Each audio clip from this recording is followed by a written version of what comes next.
Chapter 7, Omnia, Sunt, Communia. Part 1, The Commune is Coming Back. An Egyptian writer, a dyed-in-the-wool liberal, wrote in the now-distant days of the first Tahrir Square, "The people I saw on Tahrir Square were new Egyptians having nothing in common with the Egyptians I was used to dealing with every day. It was as if the revolution had created Egyptians in a higher form, as if the revolution had not only rid Egyptians of their fear, but also cured them of their social defects. Tahrir Square became like the Paris Commune. The authority of the regime collapsed, and the authority of the people took its place. Committees were formed everywhere, committees to clean the square, and committees to set up lavatories and washrooms. Volunteer doctors set up a field hospital. In Oakland, the Occupy movement held Oscar Grant Plaza as the Oakland Commune. In Istanbul, no better name could be found already in the first days than the Taksim Commune, for what was coming into existence there. A way of saying that revolution was not something that Taksim might lead to one day, but its existence in actuality, its ebullient imminence here and now. In September 2012, a poor Nile Delta village, Tessin, 3,000 inhabitants, declared its independence from the Egyptian state. We will no longer pay taxes. We will no longer pay for schools. We'll operate our own schools. We'll collect our garbage and maintain our roads ourselves. And if an employee of the state sets foot in the village for any other purpose than to help us, we'll throw him out," they said. In the high mountains of Oaxaca, at the beginning of the 1980s, Indians trying to formulate what was distinctive about their form of life arrived at the notion of communality. For these Indians, living communally is both what sums up their traditional basis and what they oppose to capitalism, with an ethical reconstruction of the peoples in view. In recent years, we've even seen the PKK convert to the liberation communalism of Murray Bookchin and project themselves into a federation of communes instead of the construction of a Kurdish state. Not only is the commune not dead, it is coming back. And it's not returning by chance. It's returning at the very moment the state and the bourgeoisie are fading as historical forces. Now, it was precisely the emergence of the state and the bourgeoisie that put an end to the movement of communalist revolt and shook France from the 11th to the 13th century. The commune, then, is not the charted town. It's not a collectivity endowed with institutions of self-government. While it can happen that the commune is recognized by this or that authority, generally after battles are fought, it doesn't need that in order to exist. It doesn't always even have a charter, and when there is one, it is quite rare for the latter to stipulate any political or administrative structure. It can have a mayor or not. What constitutes the commune is the mutual oath sworn by the inhabitants of a city, a town, or a rural area to stand together as a body. In the chaos of 11th century France, the commune involved pledging assistance to one another, committing to look out for each other and defend each other against any oppressor. It was literally a conjuratio, and such conjurations would have remained an honorable thing if royal jurists had not set about in the following centuries linking them to the idea of conspiracy as a way of getting rid of them. A forgotten historian puts it in a nutshell. Without association through oath, there would have been no commune, and that association was sufficient for there to be a commune. Commune had exactly the same meaning as common oath. So a commune was a pact to face the world together. It meant relying on one's own shared powers as the source of one's freedom. What was aimed for in this case was not an entity, it was a qualitative bond and a way of being in the world. A pact, then, that couldn't help but implode with the bourgeoisie's monopolization of all the offices and all the wealth, and with the deployment of state hegemony. It was this long-lost, originary, medieval meaning of commune that was somehow rediscovered by the Federalist faction of the Paris Commune in 1871. And it's the same meaning that reemerges periodically since that time, from the movement of Soviet communes, which was the forgotten spearhead of the Bolshevik Revolution, till the Stalinist bureaucracy decided to liquidate it, to Huey P. Newton's revolutionary intercommunalism by way of the Gwangju Commune in 1980 in South Korea. Declaring the commune is always to knock historical time off its hinges, to punch a hole in the hopeless continuum of submissions, the senseless succession of days, the dreary struggle of each one to go on living. Declaring the commune is agreeing to bond with others, where nothing will be like it was before. Part 2. Inhabiting as a revolutionary. Gustave Landor wrote, "In the communal life of men, there is only one structure appropriate to the space, the commune and the confederation of communes. The borders of the commune make good sense, which naturally excludes disproportion, but not unreason or awkwardness in isolated cases. They delimit a place that ends where it ends. That a political reality can be essentially spatial presents something of a challenge to the modern understanding. First, because we've been accustomed to think of politics as that abstract dimension where positions and discourses are distributed from left to right. Second, because we inherit from modernity a conception of space as an empty, uniform, and measurable expanse where objects, creatures, or landscapes occupy their place. But the sensible world does not present itself to us that way. Space is not neutral. Things that begin don't occupy a geometric position, but affect it and are affected by it. Places are irreducibly loaded with stories, impressions, emotions. A commune engages the world from its own place. Neither an administrative entity nor a simple geometric unit of space, it expresses rather a certain degree of shared experience inscribed territorially. In this way, it adds a depth to the territory which no survey agency can ever represent on any of its maps. By its very existence, it disrupts the reasoned griddling of space. It condemns any vague attempt at territorial planning to failure. The territory of the commune is physical because it is existential. Whereas the forces of occupation conceive of space as a continuous network of clusters to which different branding operations lend the appearance of diversity, the commune regards itself first of all as a concrete, situated rupture with the overall order of the world. The commune inhabits its territory. That is, it shapes it just as much as the territory offers it a dwelling place and a shelter. It forms the necessary ties there. It thrives on its memory. It finds a meaning, a language, in the land. In Mexico, an Indian anthropologist, one of those defending the communality as the guiding principle of their politics, says in reference to the Ayujic communes, the community is described as something physical, with the words nax and cap. Nax the land and cap being the people. Nax the land makes possible the existence of cap, the people, but the people, cap, give meaning to the land, nax. An intensely inhabited territory ends up becoming an affirmation in itself, an articulation and expression of the life that's lived there. This is seen just as clearly in a Bororo village, whose layout makes manifest in the inhabitants' relationship with their gods as the blossoming of tags after a riot, a plaza occupation, any of those occasions when the plebs start inhabiting the urban space again. The territory is that by which the commune materializes, finds its voice, comes into presence. The territory is our living space, the stars we see at night, the heat and the cold, the water, the sand, the gravel bars, the forest, our way of being, of working, our music, our way of talking. This is a Nahua Indian speaking, one of the communeros who took back, by force of arms at the end of the century's first decade, the communal lands of Astula seized by a gang of small landowners of Michoacan. The Nahua went on to declare the autonomous commune of San Diego de Salacan there on those lands. It seems that every existence with some slight purchase on the world needs a land base for its orientation, whether it's in Saint-Denis or the aboriginal lands of Australia. To inhabit is to write each other, to tell one's stories from a grounded place. This is something we can still hear in the word geography.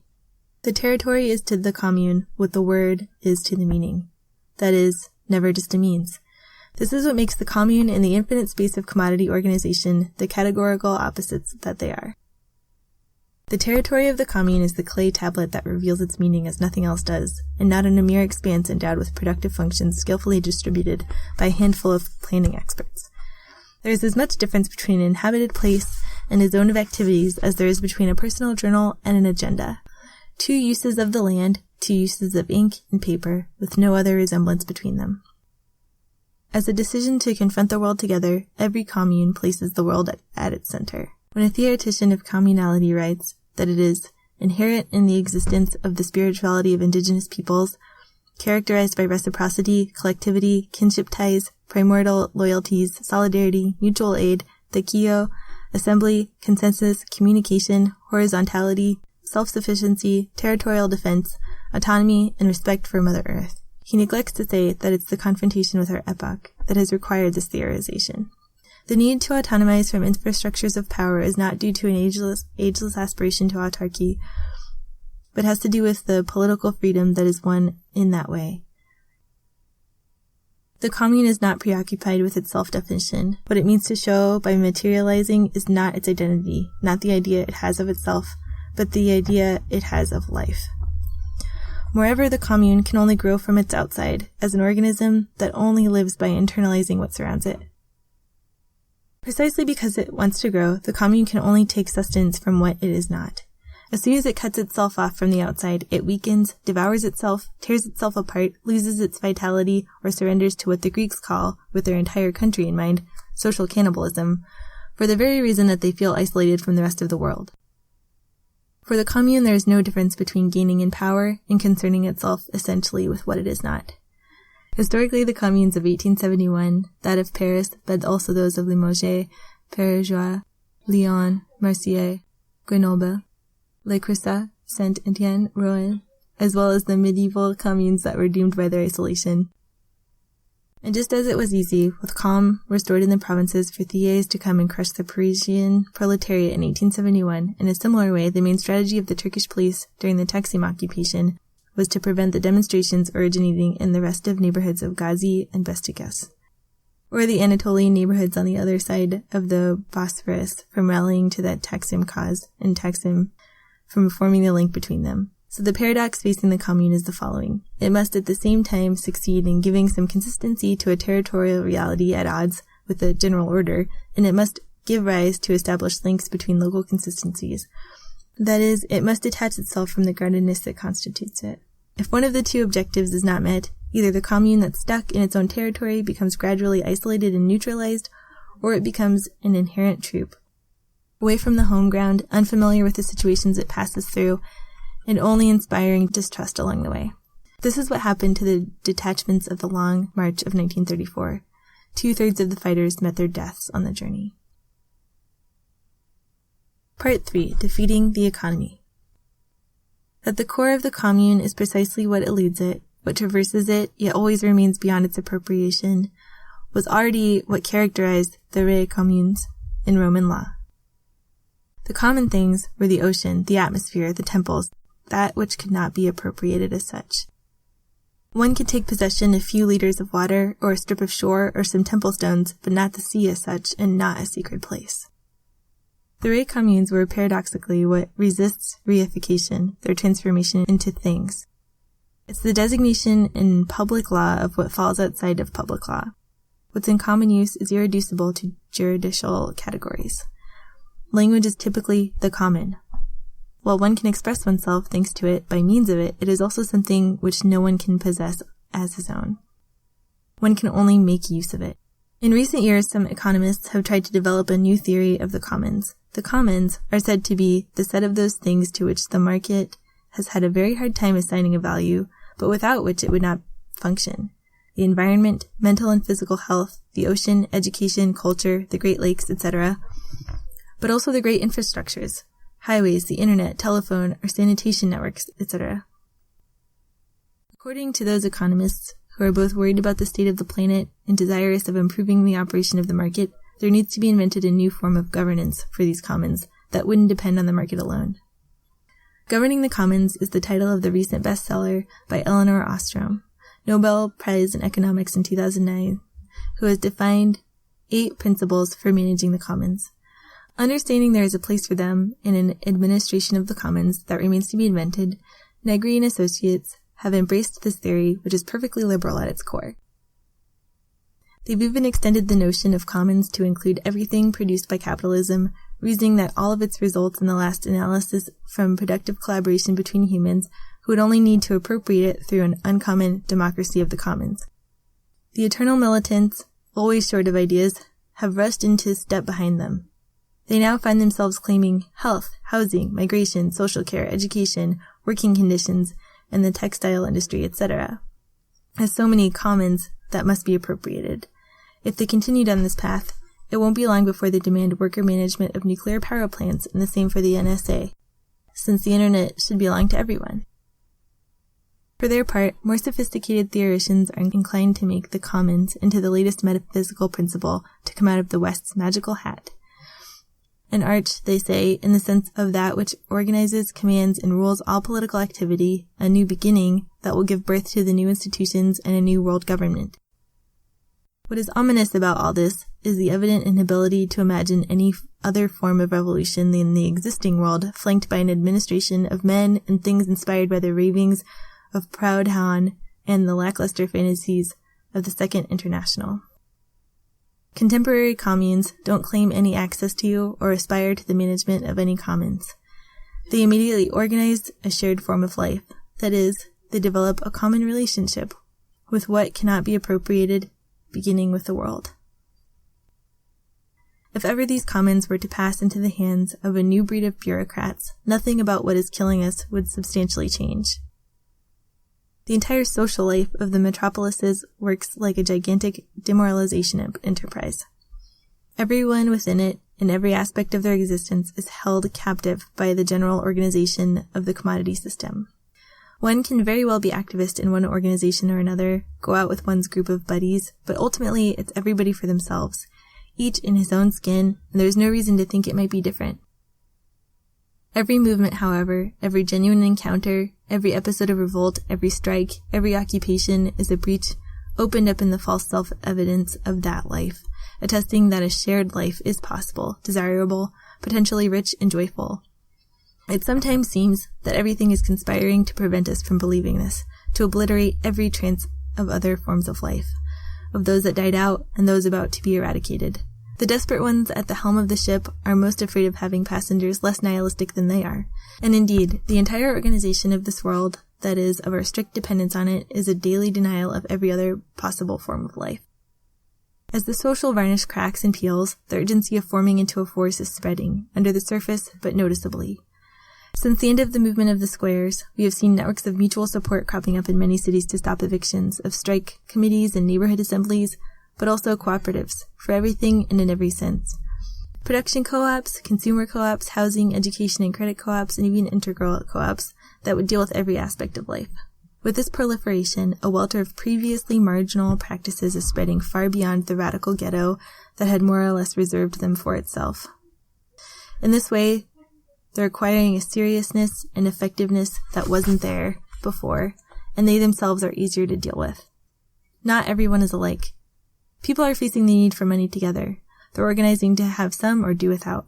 And yet a cooperative woodshop or auto repair shop will be just as irksome as a paying job if they're taken as the aim instead of the means that people have in the common.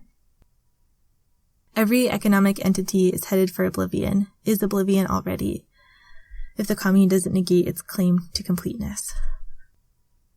So the commune is what brings all the economic communities into communication with each other, what runs through and overflows them. It is the link that thwarts their self-centering tendency. The ethical fabric of the Barcelona workers' movement at the beginning of the 20th century can serve as a guide for the experiments that are underway. What gave it its revolutionary character was not its liberation schools or its small operators who printed contraband money stamped CNT-FAI, or its sectoral trade unions, or its workers' co-ops, or its group of pistoleros. It was the bond connecting all this life, the life flourishing between all these activities and entities and not assignable to any of them. This was its unassailable base. It's noteworthy, moreover, that at the time of the insurrection of July 1936, the only ones capable of tying together all of the components of the anarchist movement offensively was the group Nosotros, a marginal bunch whom the movement had suspected up to that point of anarcho-Bolshevism, and who a month earlier had undergone a public trial and a quasi-exclusion on the part of the FAI. In several European countries hit by crisis, we're seeing an emphatic return of the social and solidarity-based economy, and of the cooperativist and mutualist ideologies that accompany it. The idea is spreading that this might constitute an alternative to capitalism. We see it rather as an alternative to the commune. To convince oneself of this, one only has to look at how the social and solidarity economy was utilized by the World Bank, particularly in South America, as a technique of political pacification under the last 20 years. It's well known that the noble project of helping the Third World countries to develop was conceived in the 1960s in the notably counter-insurrectionary mind of Robert McNamara, the U.S. Secretary of Defense from 1961 to 1968, the McNamara of Vietnam, Agent Orange, and Rolling Thunder. The essence of this economic project is not in any way economic. It's purely political, and its principle is simple. To guarantee the security of the United States, that is, to defeat communist insurrections, one has to deprive them of their main cause, excessive poverty. No poverty, no insurrection. Pure Galula. The Secretary of the Republic wrote McNamara in 1968, doesn't depend exclusively or even primarily on its military might, but also on the creation of stable economic and political systems, as much as here at home as in the developing countries all over the world. From such a viewpoint, the fight against poverty has several things going for it. First, it makes it possible to hide the fact that the real problem is not poverty, but wealth, the fact that a few hold together with their power most of the means of production. Further, it turns the problem into a question of social engineering and not a political issue. Those who make fun of the near systematic failure of the World Bank's interventions to reduce poverty from 1970 on would do well to note that for the most part they were clear successes in terms of their true goal, preventing insurrection. This excellent run was to last until 1994. 1994 was when the National Program of Solidarity, PRONASOL, was launched in Mexico with the support of 170,000 local solidarity committees designed to soften the effects of brutal social destructuring that would logically be produced by the free trade agreements with the United States. It led to the Zapatista insurrection. Since then, the World Bank is all about microcredit, quote, reinforcing the autonomy and empowerment of poor people, World Development Report of 2001, cooperatives, mutual societies, in short, the social and solidarity economy. Promote the mobilization of poor people into local organizations so that they can act as a check on the state institutions, participate in the process of local decision-making, and thus collaborate to ensure the primacy of law in everyday life, says the same report. Meaning, co-opt the local leaders into our networks, neutralize the oppositional groups, enhance the value of human capital, bring into commodity circuits, even marginal ones, everything that has escaped them previously. The integration of tens of thousands of cooperatives, even rehabilitated factories into the program Argentina Trabaja is the counter-insurrectionary masterwork of Cristina Kirchner. Her collaborated response to the uprising of 2001. Not to be outdone, Brazil has its own National Secretariat of Solidarity Economy, which in 2005 already counted 15,000 businesses, and its fine addition to the success story of local capitalism. The mobilization of civil society and the development of a different economy are not an adjusted response to the shock strategy, as Naomi Klein naively thinks, but the other stroke of its mechanism. The enterprise form, the alpha and omega of neoliberalism, spreads along with the cooperatives. One should not be overly pleased, as some Greek leftists are, that the number of self-managed co-ops has exploded in their country these last 2 years. Because the World Bank keeps exactly the same tallies and with the same satisfaction. The existence of a responsive marginal economic sector of this social and solidarity type doesn't pose any threat to the concentration of political, hence economic power. It even protects it from every challenge. Behind such a defensive buffer, the Greek shipowners, the army, the country's largest corporations can go on with their business as usual. A bit of nationalism, a touch of social and solidarity economy, and the insurrection will have to wait. Before the economics could claim the title of the science of behaviors, or even the status of applied psychology, the economic creature, the being of need, had to be made to proliferate on the surface of the earth. This being of need, this needy toiler, is not a creation of nature. For a long time there were only ways of living, and not needs. One inhabited a certain portion of this world, and one knew how to feed oneself, clothe oneself, entertain oneself, and put a roof over one's head there. Needs were historically produced by tearing men and women away from their world. Whether this took the form of raids, expropriation, enclosures, or colonization matters little in this context. Needs were what economy gave to man in return for the world it took away. We start from that premise. There's no use denying it.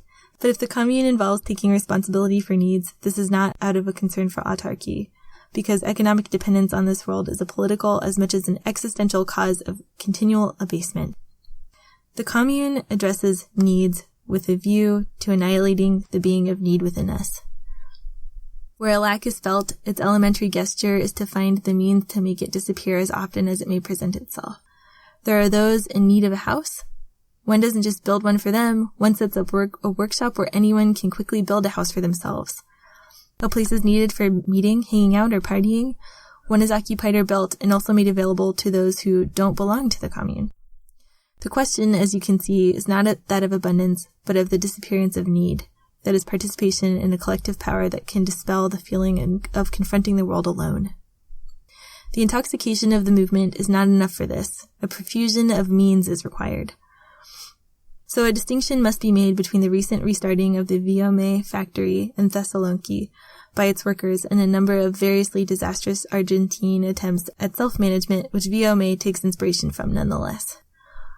What is different is that the resumption of factory production was conceived from the beginning as a political offensive supported by all the remaining elements of the Greek movement, and not merely as an attempt at alternative economy. Using the same machines, this factory producing tile joint compounds was converted to the production of disinfectant gels that were supplied in particular to dispensaries operated by the movement. It's the echo made here between several facets of the movement, which has a commune-like character. If the commune produces, this can only be in an incidental way. If it satisfies our needs, this is something extra, as it were, in addition to its desire for a shared life, and not by taking productions and needs as the object. It's the open offensive against this world that the commune will find the allies in its growth demands.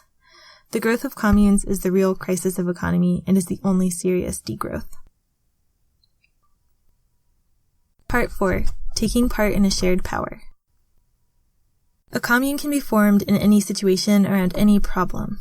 The workers of the AMO factories, pioneers of the Bolshevik communalism, opened the first communal house of the USSR because after years of civil war and revolution, they were sorely lacking in places to go for a vacation. Communard wrote this in 1930. And when the long rains of autumn began to beat down on the roof of the collective dacha, under that roof, a firm decision was made. We would continue our experiment during the winter. If there's no privileged starting point for the birth of a commune, it's because there's no privileged point of entry into the epoch. Every situation, if it's engaged with in a focused way, brings us back to this world and links us to it, to its unbearable aspects as well as to the cracks and openings it presents. In each detail of existence, the entire form of life is at stake. Because the object of every commune is the world, basically, the commune must be careful not to let itself be completely determined by the task, the question, or the situation that led to its formation and were only the occasion of the convergence. Thus, in a commune's unfolding, a good threshold is crossed when the desire to be together and the power that comes from that outstrip the initial reason for its formation. If in the course of the recent uprisings there was one thing conveyed by the streets, beyond the dissemination of riot techniques and the now universal use of gas masks, that symbol of an epoch that's become unbreathable, it was the initiation into joy that's equivalent to a whole political education. Over these last few years, there was no one, not even the shaved-neck assholes of Versailles, who didn't develop a taste for the wild demonstration and the ruckus with the cops. Each time, the situations of urgency, riot, occupation gave rise to more than was committed to them initially in terms of demands, strategy, or hope. Those who went to Taksim to prevent 600 trees from being ripped out soon found something else to defend, the square itself, as a matrix and expression of power regained at last, after 10 years of political castration and preventative dismemberment of every semblance of collective organization. What partakes of the commune in the occupation of Tahrir Square, the Puerta del Sol, or some American occupations, or the 40 unforgettable days of the Free Republic of the Madalena and the Susa Valley, is discovering that one can organize in so many domains that they can't be totalized. This is what exhilarated us, the feelings of taking part in, of experiencing a shared power, one that was unassignably and fleeting and vulnerable. Invulnerable because the joy that haloed each moment, each gesture, each encounter could never be taken away from us. Who's cooking meals for 1,000 persons? Who's doing the radio? Who's writing the communiques? Who's catapulting rocks at the cops? Who's building a house? Who's cutting wood? Who's speaking in the assembly? We don't know and don't give a fuck. All of that is a force with no name. As the Spanish Bloom said, borrowing the notion without knowing it from the 14th century heretics of the free spirit. Only the fact of sensing that what one is doing, what one is living through, participates in a spirit, a force, a richness shared in common, will enable us to be done with economy, that is, with calculation, measurement, with evaluation, with all that petty accountant's mentality, which is everywhere the mark of resentment, in love as well as in the workshops. A friend who had been camping for a long spell on Syntagma Square did a double take when he was asked how the Greeks would have been able to organize their food supply if the movement had burned down the parliament and brought down the country's economy in a definitive way. Quote, 10 million persons have never let themselves die of hunger. Even if that might have caused a few skirmishes here and there, the disorder would have been tiny compared to the disorder that's ordinarily the case. What characterizes the situation that a commune faces is that by giving oneself to it unreservedly, one always finds more in it than one brought to it or sought from it. One is surprised to find one's own strength in it, a stamina and an inventiveness that is new, plus the happiness that comes from strategically inhabiting a situation of exception on a daily basis.